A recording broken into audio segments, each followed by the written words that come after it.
for the serious gamer.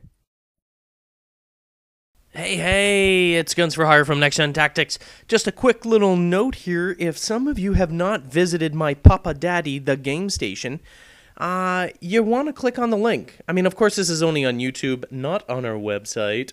There are so many videos out there. How do you decide? Well, it's easy. You go to the game station. They give you a preview of all the greatest games out at this very second, and you simply go and watch them. Click on the links. That's it. Game station. Get there before it starts, and you're going to be left behind.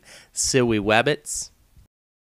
And I know most of you, if you're watching this, you are not likely a PC gamer, especially on our channel. However, even if you're not, dudes, I'm telling you, you gotta click on the link for Total Halibut. He does a lot of World of Warcraft, and I watched actually a lot of his videos, and he is one freaking hilarious dude.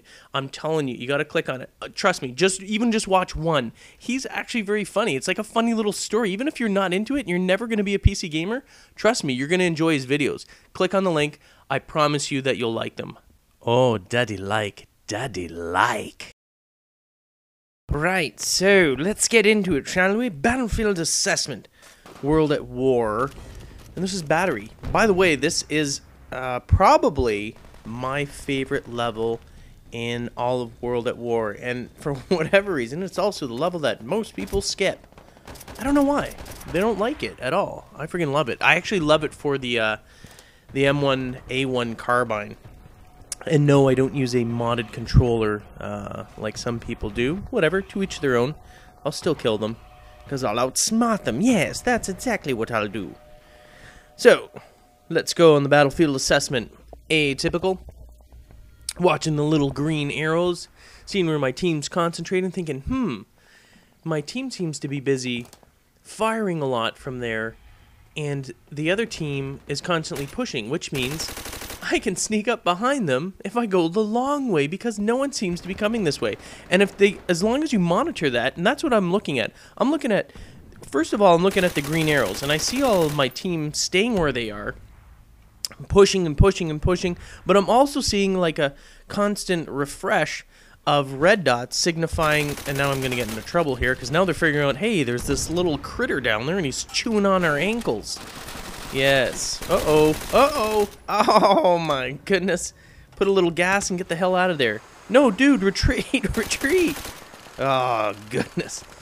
The reason why I pounded in from behind and kept on pursuing, and this is actually a smart way to do it as well, even as long as it's moving like that. So, again, like I always say, that's what, I don't always say that. Well, actually, I do. Usually it's actually X-rated, though. Not X-rated, M-rated. But I'm not going to say that in case some kids are watching this. They're like, Daddy, he said a really bad word.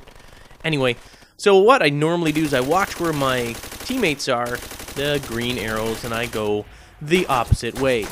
Because chances are they're going to start shooting like crazy. They're going to light up like red dots like madmen on the enemy's map, and that's what the enemy is going to be drawn to, because most people are drawn to the red dots, and that's why I'm saying the super secret is to ignore the red dots and pay attention to the green arrows.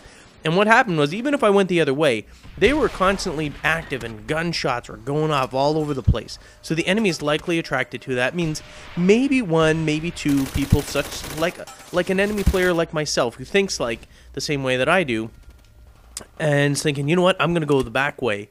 And maybe you come across him. So that, you know, you're going to be requiring a little bit quick draw McGraw, and that's where your run and gunning skills are going to come in handy, which I don't usually have the greatest run and gunning skills. I have enough to get by. But anyway, so you're only going to encounter one or two that way. Your team's going to keep them attracted or busy on certain front lines. And it's the same thing again. You're going to see me. I'm running away. I'm trying to go as the only route that I can where there's no enemy players. And I'm trying to get away from that and take the sort of the far end approach to this. And I'm always trying to look, and this is exactly how I'm nailing these people here. Nailing them with a hammer, and I give them a good whack on the head. But it's true. So, avoid the green, and try and pinch them. It's almost like whenever you're doing it in a battle assessment. Whenever I'm playing like that, if I'm not trying to do high kill death and I want a little more action, like run and gunning, that's exactly how I'll do it. I'll do a run and gun, running away from my team, trying to sort of circle wide and then come straight from the rear and flank them basically. And usually they're just like fish in a barrel, and you just start, I was gonna say nailing them again. We could say hooking them. Maybe we could, although that sounds like something you do on a Friday night on the strip if you were in the mood. Hooking. Anyway, you could harpoon them. Yeah, if they were like big fat fish, just harpoon them. What are we talking about? What are we doing? Oh, yes. We are flanking the enemy, and we're flanking them hard. Yeah, flank you! Now, obviously, if someone has a recon or a UAV, whatever game you're playing, you know, there's no point really in trying to swing wide, you know, avoiding your whole team and swinging wide and doing what I'm telling you to do and what I would normally do, because they're already lit up for you. You know where they are.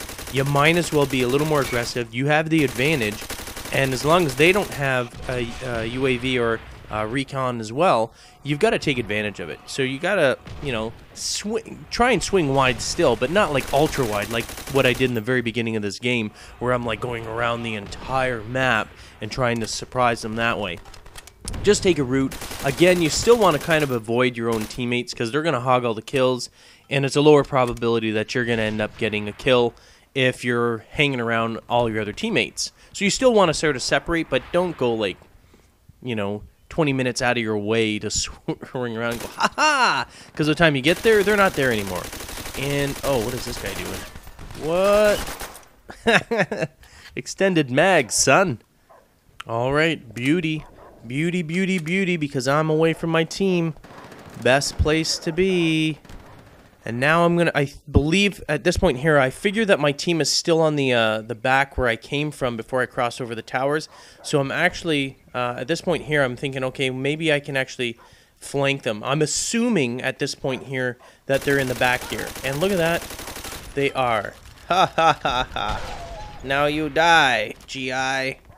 Wait, am I the Japanese in this one? I don't know. Whatever. You know what I mean. It was my failed attempt. And don't be offended by like, why you make fun of me? Guns for hire? That's not the way I talk. You make fun of me. And now I'm really angry with you. Whatever. Have some fun. Anyway, I'm Guns for Hire. Peace. Thanks for watching.